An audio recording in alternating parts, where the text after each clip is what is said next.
नमस्कार YouTube family.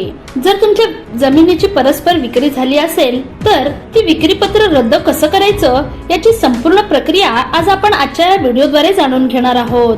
जर तुम्हाला रिअल इस्टेट व्यवहारांबद्दल संपूर्ण माहिती हवी असेल तर आमच्या YouTube चॅनलला सबस्क्राइब करा आणि नवनवीन व्हिडिओ अपडेट्स मिळवा. सबस्क्राइब करा आणि तुमच्या रिअल इस्टेट नॉलेज मध्ये भर घाला. सहहिस्सेदार किंवा मालकाची संमती न घेता जमिनीची परस्पर विक्री करणे म्हणजे फ्रॉडुलंट लँड सेल हा महाराष्ट्रात गंभीर फौजदारी गुन्हा आहे.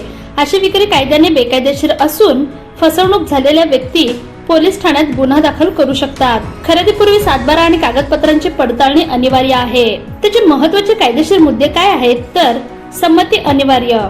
सामायिक म्हणजे जॉईंट जमिनीतील प्रत्येकाचा हिस्सा असतो, त्यामुळे सर्वांची संमती आवश्यक आहे.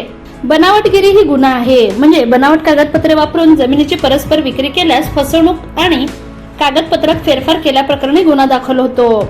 त्या संदर्भात कठोर कारवाई काय तर अशा प्रकरणांमध्ये संबंधित तलाठी, दलाल आणि खरेदीदार यांच्यावरही गुन्हा दाखल होऊ शकतो. तर त्यावर उपाय काय करावेत? जर तुमच्या जमिनीची परस्पर विक्री झाली असेल तर त्वरित पोलीस स्टेशन मध्ये तक्रार करा, म्हणजे FIR नोंदवा आणि दिवाणी न्यायालयात विक्रीपत्र रद्द करण्यासाठी दावा दाखल करा. सिव्हिल सूट म्हणजे वकिलांमार्फत कोर्टात विक्री करार रद्द करणे म्हणजे कॅन्सलेशन ऑफ सेल डीड आणि मालकी हक्काचा दावा दाखल करा. त्यानंतर पोजेशन, जर जमीन तुमच्या ताब्यात असेल तर ती तशीच ठेवा. चुकीची विक्री झाली असल्यास नवीन खरेदीदाराला ताबा देऊ नका. त्यानंतर तहसीलदार किंवा नोंदणी अधिकारी, विक्री झाली असल्यास सातबारावर नाव दाखल रोखण्यासाठी तहसीलदारांकडे तक्रार करा. जमीन खरेदी करताना सातबारा उतारावर कोणाचे नाव आहे हे तपासा.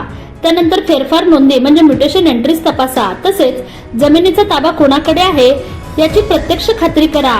अधिक माहितीसाठी जवळच्या महसूल विभागात संपर्क साधा तथा तज्ञ वकिलांची मदत घ्या.